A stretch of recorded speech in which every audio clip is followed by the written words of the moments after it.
Bienvenue dans cette vidéo d'explication des règles du Seigneur des Anneaux, Duel pour la Terre du Milieu. Un jeu d'Antoine Boza et Bruno Catala, illustré par Vincent Dutray, qui réinvente Seven Wonders Duel pour vous plonger dans l'épopée du Seigneur des Anneaux. Le jeu se joue à deux à partir de 10 ans pour des parties d'environ 30 minutes. Incarnez Sauron ou la communauté de l'anneau, le destin de la Terre du Milieu est entre vos mains. Avant de commencer cette explication des règles, notez que ce jeu est adapté aux personnes daltoniennes et que toutes les couleurs du jeu sont associées à un symbole présent sur la frise des cartes. Choisissez ou déterminez au hasard qui incarne la communauté et qui incarne Sauron. Prenez chacun des pions unités et forteresses correspondant devant vous. Posez le plateau entre vous, puis placez 2 unités de la communauté sur l'Arnor et 2 unités de Sauron sur le Mordor. Assemblez la piste de la quête de l'anneau et placez-la sous le plateau. Conservez un espace libre pour accueillir les cartes du premier chapitre. Formez une réserve de pièces, Sauron prend 2 pièces et la communauté en prend 3. Triez les jetons alliance selon leur dos pour former une pile par peuple. Mélangez chaque pile et placez-les au-dessus du plateau. Mélangez les tuiles au lieu, placez-en 3 sur la table, face visible, et formez une pile avec les tuiles restantes, face cachée. Triez les cartes en 3 paquets grâce aux runes naines, en piles 1, 2 et 3. Mais si vous n'êtes pas des experts en runes naines, nous avons pensé à vous. Les chiffres sont repris sur le bas de la carte. Mélangez ensuite chaque paquet, puis disposez les cartes du premier chapitre au centre de la table, selon le schéma correspondant. Attention, certaines cartes sont posées face visible et d'autres face cachée. Les schémas sont rappelés sur le bord de la boîte. Défaussez les 3 cartes restantes, face cachée, puis la partie peut commencer. Une partie se déroule en 3 chapitres successifs qui se déroulent de façon similaire. 3 conditions de victoire vous permettent de gagner la partie immédiatement. Elles vous seront expliquées par la suite. Sauron joue en premier, puis vous alternez les tours jusqu'à la fin de la partie. À votre tour, vous pouvez soit prendre une carte chapitre, soit prendre une tuile au lieu. Nous reviendrons sur les coups et les effets de chacun plus tard dans cette vidéo. Parmi les cartes au centre de la table, choisissez une carte accessible, c'est-à-dire une carte qui n'est pas partiellement recouverte par d'autres cartes. Une fois que vous avez choisi votre carte, vous avez le choix.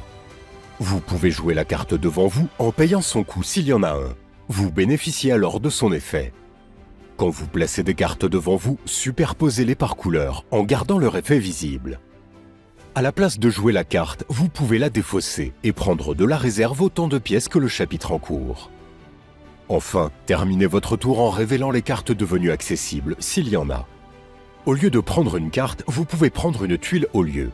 Pour cela, choisissez une des tuiles visibles, payez son coût et placez-la devant vous. Vous bénéficiez immédiatement de ces effets, votre tour est alors terminé et vous ne révélez pas de nouvelles tuiles. Lorsque la dernière carte d'un chapitre est prise, ce chapitre est terminé. Disposez les cartes du prochain chapitre selon le schéma correspondant et révélez de nouvelles tuiles au lieu afin d'en avoir à nouveau 3 faces visibles. Puis reprenez la partie normalement. Comme vous jouez en alternance, si vous terminez un chapitre, vous ne commencez pas le chapitre suivant, à moins de bénéficier d'un effet permettant de rejouer. Abordons maintenant les coûts des cartes et des tuiles. Certaines cartes ont un coût en pièces que vous devez payer à la réserve. Les tuiles et la majorité des cartes requièrent des compétences que vous devez posséder devant vous pour pouvoir les jouer. Ces compétences sont offertes sur vos cartes grises. Vous bénéficiez d'une compétence par symbole, et chaque symbole ne peut être utilisé qu'une seule fois par tour à chacun de vos tours. Cette séparation entre 2 symboles signifie que vous ne pouvez utiliser qu'une seule de ces compétences par tour au choix. Revenons-en au coût. Par exemple, cette carte requiert un savoir pour être jouée. Si vous avez un savoir devant vous, vous pouvez jouer la carte. Cette autre carte requiert une force et 2 courage. Si vous avez ces compétences, vous pouvez jouer la carte. Si vous n'avez pas les compétences nécessaires, vous pouvez payer une pièce à la réserve par symbole compétence manquant. Les hauts lieux réclament un surcoût en pièces égales au nombre de vos pions forteresses déjà placés sur le plateau. Il n'y a donc pas de surcoût pour votre première tuile, puis le surcoût de votre seconde tuile est de 1 pièce, et ainsi de suite. Au chapitre 2 et 3, certaines cartes peuvent être jouées gratuitement grâce à leur symbole de chaînage. Si vous possédez devant vous une carte avec le même symbole dans son coin supérieur droit, vous pouvez jouer la carte gratuitement. Et si une carte n'a aucun coût, vous pouvez donc la jouer gratuitement. Lorsque vous placez un jeton, une tuile ou une carte devant vous, vous bénéficiez de son effet. Certains effets sont immédiats et d'autres peuvent être utilisés durant toute la partie. Les effets des tuiles et des jetons sont détaillés sur votre aide de jeu. Et nous allons maintenant examiner les effets des cartes selon leur couleur. Les cartes grises, nous l'avons vu précédemment, offrent des compétences qui permettent d'obtenir d'autres cartes et des tuiles. Les cartes jaunes offrent des pièces que vous prenez de la réserve. Les cartes bleues font progresser votre personnage dans la quête de l'anneau. Frodo et Sam avancent vers le volcan pour y détruire l'anneau unique et sont poursuivis par les Nazgûl. Les éléments étant posés l'un sur l'autre, l'écart entre les personnages ne fait que diminuer durant la partie. Les cartes bleues permettent de faire glisser votre personnage d'une case par anneau. Lorsque vous atteignez ou dépassez une case bonus, vous bénéficiez immédiatement de son effet. Les cartes vertes représentent différents peuples de la Terre du Milieu avec lesquels vous pouvez vous allier. Pour former une alliance, deux possibilités s'offrent à vous. Première possibilité, dès que vous avez deux symboles peuples identiques devant vous, prenez les deux premiers jetons alliance de ce peuple et révélez-les. Choisissez-en un que vous placez devant vous et replacez l'autre jeton sur sa pile. Deuxième possibilité, une fois par partie, dès que vous avez trois symboles peuples différents devant vous, prenez le premier jeton alliance de chacun de ces trois peuples et révélez-les. Choisissez-en un, placez-le devant vous et replacez les deux autres jetons sur leur pile. Les cartes rouges, les cartes violettes et les tuiles au lieu vous aident, chacune à leur manière, à partir à la conquête de la Terre du Milieu. Les tuiles au lieu vous permettent de bénéficier d'effets uniques et de placer une forteresse dans une région de la Terre du Milieu. Pour cela, placez une de vos forteresses sur la région indiquée par la bannière. Les cartes rouges permettent quant à elles de placer vos unités dans une région.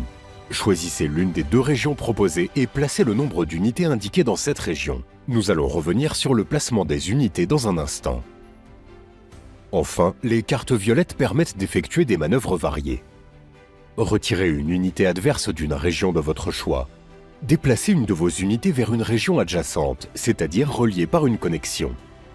Ou encore faire perdre une pièce à votre adversaire qui la remet dans la réserve. Regardons maintenant plus en détail le placement et le déplacement des unités. Lorsque vous placez ou déplacez une ou plusieurs unités dans une région, deux situations sont possibles. Si aucune unité adverse n'est présente, rien ne se passe.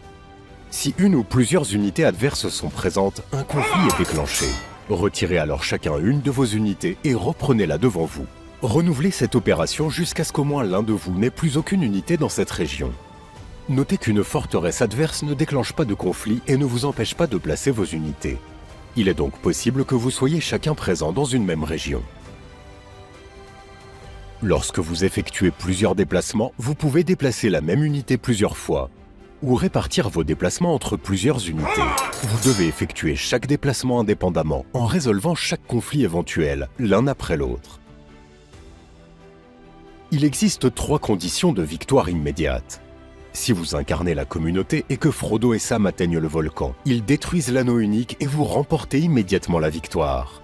Mais si le Nazgûl rattrape Frodo et Sam, ils s'emparent de l'anneau et c'est Sauron qui remporte immédiatement la victoire. Si vous réunissez 6 symboles peuples différents, vous rassemblez le soutien des peuples de la Terre du Milieu et remportez immédiatement la victoire. Si vous êtes présent dans les 7 régions avec au moins une forteresse ou une unité, vous dominez la Terre du Milieu et remportez immédiatement la victoire. Si aucune de ces 3 conditions n'a lieu avant la fin du dernier chapitre, la victoire est accordée au camp présent dans le plus de régions de la Terre du Milieu. En cas d'égalité, partagez-vous la victoire, mais une revanche s'impose. Voilà, vous êtes prêts pour votre première partie.